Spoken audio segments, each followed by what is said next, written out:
pi bang ra bun sang khap ying hang klem dung di kat lai yit le bia mang klai pian mang klai ring cha la cha ta ban la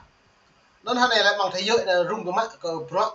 lời nuôi cha bảy một má hàng an ninh trà Trung Quốc vừa đây trà Trung Quốc lại đời đã bổ như vào cái thôn nước Mỹ sắm mơ mom nuôi một má là trà Trung Quốc lại tưởng như Mỹ hiện tại như phui mà Mỹ lại như không ép thấy tạo nó có lần lên một má cái trà Trung Quốc nay tôi đã bổ ra lời này hiện tại tôi ta mô tô viện gọi là tiếp nuôi tôi đáng cộng sản Việt Nam hàng Trung Quốc này nhiều thứ mà nhà Nga đợi Trung Quốc nó nước Mỹ hay này là như giàu trên hết gọi là thương mại thị trường toàn cầu cái nhối profit bạn xong á gọi là lần chặt bây thì cứ lần chặt lần nào gọi là chứ phát nua tạo lúc nữa lần mùa này mày phải buồn sangเราก็ไม่càng đặc biệt là nhiệt lệ là chun mày phải trong video bật lon đấyเราก็ไม่là chun rồi về cái nào buồn sang vừa cất hôn nữa khả Mỹ như tùy ngạ lệ nhầm bấy chặt Trung Quốc như ngạ tơ Mỹ hil cái nhổ lệ tướng bằng nó liên quan trong Việt Nam bằng số lệ tiền mày phải xem lăng lấy video bạn rồi sản xuất tại Đông Nam Á đang bán phá giá và nhận trợ cấp không công bằng từ chính phủ làm méo mó thị trường.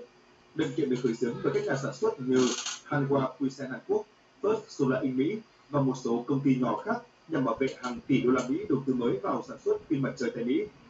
Đáng chú ý, đối với Việt Nam, mức thuế lên tới 542,64% sẽ là cú sốc lớn cho ngành xuất khẩu năng lượng xanh. Mỹ vốn là một trong những thị trường lớn nhất tiêu thụ thiết bị năng lượng mặt trời của Việt Nam. Việc đánh thuế cao như vậy không chỉ làm tăng chi phí đáng kể mà còn có nguy cơ khiến các nhà sản xuất Việt Nam mất thị phần tại Mỹ, buộc phải tìm kiếm các thị trường thay thế hoặc phải dịch chuyển sản xuất. Theo Bloomberg NEF, trong năm 2024, Mỹ đã nhập khẩu 12,9 tỷ đô la Mỹ thiết bị năng lượng mặt trời từ Việt Nam, Malaysia, Thái Lan và Campuchia, chiếm khoảng 77% nguồn cung pin mặt trời nhập khẩu. Với mức thuế cao vừa được áp dụng, lượng hàng từ 4 quốc gia này dự kiến sẽ giảm mạnh, trong khi nhập khẩu từ các nước khác như Lào và Indonesia có thể tăng lên để lấp khoảng trống nguồn cung. Ông Tim Primin, luật sư đại diện cho các nhà sản xuất Mỹ khẳng định đây là kết quả rất mạnh mẽ. Chúng tôi tin rằng các mức thuế này sẽ giải quyết hậu quả các hành vi thương mại không công bằng kéo dài nhiều năm qua. Tuy nhiên, Hiệp hội Công nghiệp Năng lượng Mặt trời Hoa Kỳ (FEIA) lại cảnh báo rằng các mức thuế cao này có thể phản tác dụng, làm tăng giá thành tập pin, gây thiệt hại. Giờ nó buộc có là tăng giá này lại Việt Nam nó có thể nhiều sẽ bị ảnh hưởng lớn nhất trong năm nay. Bằng thôn này có là đã buộc như bạn làm chặt bây thì càng xị điện năng lượng mặt trời này. Do nên cất lập rập trong cái nào đây như xị coi chặt Mỹ lấy chặt Mỹ lại hàng này lại từ nhố ngập bây giờ lại chặt ô lên chặt Mỹ một càng đội chủ. Đến tôi nước Mỹ là như một tuyên bố lần chặt bây tụi chị kèm lấy xị lẽ một tầm ma chặt Trung Quốc lên lần chặt nó lại nhiều bột máu kèm tụ chung nồng nọ lên từng cạn nùa cả tạo lốc cái nền lấy rình chả dần về áp thuế nữa.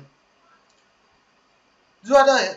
này ở tại bộ tiếp bằng pro hạt thế các loại bằng lấy kinh tế thị trường giờ đặt lại tiếp bằng này như ở lúc 4.0 hạt tiếp bằng lấy máy móc hạt tiếp bằng lấy sim lé hạt tiếp bằng lấy ngoại giao nợ vẹn này dần này ngoại giao là nó tùy tiếp vào mạng rap bờ đạp để nem bờ đạp để pre này đi nữa nhưng mà một lũ chả thôi chả bao nhiêu tiền đấy mong chả đi tiền gấp như tùy giờ luôn ta bằng lấy phục học toán lấy trong cái năm luôn ta lấy kẹt lần chả cái như vậy xong mà chàng bay một thì cứ út lấy phiên Mỹ lên Mỹ chồng chứ trong cái năm nhú lên trường cất học toán dùng một đi sĩ có chẳng thấy bưởi nó hai này là đất nước Việt Nam hai này nhiều rung cái mạng có lấy mất mà nhưng bạn lại nhiều khi Trung Quốc hay Nhật Bản Mỹ nhưng thấu vì nó mày về xem lăng địa cả lời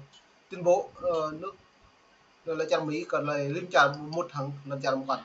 trả Trung Quốc này. Ngày 4 tháng 4, các phí Alaska từวันเมื่ออ่านหนังสือไม่ต้องใช้เลนส์ที่มีค่า phải cảm cảm nhiều คุณเชื่อไหมแว่นตาอัจฉริยะที่สามารถสุด lớn về Hàn Quốc. Gần đây đã hiện chủ thực trong sự phát triển mình. Lần về việc này, họ hoạt động các nhân viên GSA ứng toàn cầu. Điều này sẽ giúp tăng ngược lại. Mức thuế này gần như 8 tỷ won trong cả năm 2000 từ Australia, chiếm tới 20 được miễn thuế. Tuy nhiên, chương trình nghị sự chi tiết cho các cuộc đàm phán thuế quan với Mỹ vẫn chưa được xác nhận. Các nguồn tin cho biết đối với Hàn Quốc, mục tiêu hiện nay là theo đuổi một thỏa thuận trọn gói toàn diện trong các cuộc đàm phán thuế quan với Mỹ bằng cách tận dụng những điều kiện. Ngày 21 tháng 4, quyền Tổng thống Han Duck-soo thông báo Tổng thống Mỹ Donald Trump đang chuẩn bị gây sức ép buộc các nước hạn chế thương mại với Trung Quốc để đổi lấy việc được miễn trừ thuế từ Mỹ. Bắc Kinh cho biết sẽ thực hiện các biện pháp đáp trả theo cách kiên quyết và có đi có lại nếu bất kỳ quốc gia nào theo đuổi những thỏa thuận như vậy.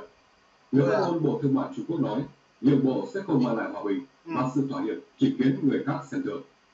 Quan chức này nhấn mạnh, chạy theo lợi ích riêng bằng cách làm tổn hại nước khác chẳng khác nào tìm cách lột da hổ. Trung Quốc cảnh báo cách chiến lược đó cuối cùng sẽ thất bại và gây tổn hại cho nhiều bên. Theo người phát ngôn, Trung Quốc kiên quyết phản đối bất kỳ bên nào đạt được thỏa thuận mà gây tổn hại đến lợi ích của Trung Quốc. Nếu tình huống đó xảy ra, Trung Quốc sẽ không bao giờ chấp nhận và sẽ kiên quyết thực hiện các biện pháp đáp trả có đi có lại. Bây giờ Trung Quốc chẳng một từng tay mệt vả. Ngày 21 tháng 4, quyền Tổng thống Hàn Giờ nó đã bố lên cắt lệ thế Trung Quốc tớ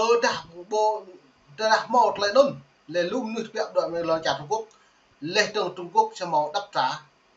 có qua có lại như vậy. Giờ nó này là Trung Quốc này nhục kêu gọi bình cạn thì Đông Nam Á kèm chống cắt lại Mỹ do áp thuế trọng này. Với Tổng thống Donald Trump như bây giờ lệ Tổng thống Donald Trump lệ như lệ kèm hạn chế cắt lấy xịm lên để trong cái của Trung Quốc. Tôi đã trả bởi cố ý là mút ma chụp trong tên hơn lần chặt Trung Quốc lần trả ra nhiều ảnh hưởng cả là kinh tế thị trường. Nên một là hệ bài này là để hiểu rằng của buôn sang này là hệ Mrosa cái những đó nên lại là buôn sang gì rồi. Tôi tại Việt Nam vô nhiều bộ thực thi Úc lại phiền Mỹ nhưng bạn nhìn nào Trung Quốc lệ tưởng trong cái nằm lần chặt Việt Nam để ra đó lại ta tiếp đa sĩ cái đó sĩ cà phê sĩ tiêu luôn ta là bộ môn đi luật ta mong non rai bờ lẹt một bộ lại bạn lấy vừa cất lại bộ một kẹo tôi chúc với chị vừa nó cặp nít mong cặp gì nào lại mà cầm đung tạm tan hàng lại nhiệt lệ lại về về đã buồn sạc đây cả đó lệ từng mà rộng về thâu đọc mệt nâng bằng hoạn đề cái to là việc làm ta tiếp về tiếp bằng nhập quả mồm được nằm tương cơ mà rộng xị lần này phải lật lệ đi ô về đã ít thâu về lăng sang nội đi phủ nó một niệm nắp dần về tương lai có lại nặng buồn sang đây cả lại mong đi nạp nó lút lại chọc hẻ bình lợi chọc hẻ bình tôi chọc hẻ mà Bình Dương Đồng Nai đó lên Sài Gòn bùng một là cô lại là nọ cái nhũ là bạc cái như mà nó chọc hẻ đa đồ hát thun đào mèo lên đa đồ thun mà Bình Dương Đồng Nai chọc hẻ là một là bạc cái nhũ giờ cái một là bạc tôi dập ngăn ở chỉnh bây giờ ngàn nó buộc ta lại chọc hề tôi lệ thằng một bạc mà tôi lệ có sang lợn lạ vì này có đồng xa sang chỗ mà thuê vì đang dần rồi vì đang mà đôi sĩ phụ địch sĩ phụ này nên được ra nên về đây mô mạ bằng để làm video cái này về bằng cái mấy đung về thao lạ vì làm về bật mệt lại tiếp đi nằm hụp ham để dần lệ mạ công ty này đi mạ công ty để đi thằng này dần như rung lắm không ta cả một thầu này tùm nít mông bờ kia hạ cái hạ cái cả một thầu Việt Nam như sụp đổ cả là lời kinh tế thị trường này giờ ta đã buồn sang đây gà là mạng vọn lùm nữa đảo Bình Dương này Đồng Nai này Đồng Tháp này Bình Định này luôn này mà vọn bây giờ công ty phun Trung Quốc công ty là công ty Trung Quốc lên công ty Nhật Bản thế là công ty Nhật Bản đồng thuế nó mất Trung Quốc đồng thuế nó mất nhưng mà buộc như rút vốn bây giờ rút vốn thì những bạn nào buồn sang Nhật mau mặt là công nhận mong đến đạo buồn sang thì thôi rồi lấy tương nào là đọc đi lại hà này một cái tên đáp là một trò càng sĩ là cái lưu ở trong cái nào càng sĩ sam mong nó lại bộ môn nua của lực liệu nên là nhiều buồn sang nó chỉ là new free vì bằng và về xem làm việc cái trả Hàn Quốc lại đàm phán lại đã về cái tổng thống Donald Trump đấy thì giàu cất lại hiếm bạn mà cất lại DPR hiếm bạn một từng năm break thì hãy cả đua cả lần trả chẳng xịn lé vừa đi nua thì giàu kinh tế thị trường này nên về xem làm việc Han Duck-soo thông báo ngày 24 tháng 4 tới, Hàn Quốc và Mỹ sẽ tiến hành cuộc tham vấn thương mại 2+2. Cuộc gặp giữa các bộ trưởng tài chính và thương mại hai nước tại thủ đô Washington. Đây sẽ là vòng đàm phán cấp cao đầu tiên của quốc gia châu Á này nhằm giảm thuế quan của Mỹ. Phát biểu tại cuộc họp chính phủ, ông Hahn nêu rõ cuộc đàm phán dự kiến diễn ra vào 8 giờ theo giờ Mỹ, tức 21 giờ theo giờ Hàn Quốc, ngày 24 tháng 4. Theo đó, Bộ trưởng Tài chính Choi Chang-mok và Bộ trưởng Công nghiệp Audrey sẽ gặp Bộ trưởng Tài chính Mỹ Scott Bessent và đại diện thương mại Jamieson Green. Tại Hàn Quốc, dư luận đang quan tâm liệu Tổng thống Mỹ Donald Trump có tham gia các cuộc đàm phán hay không.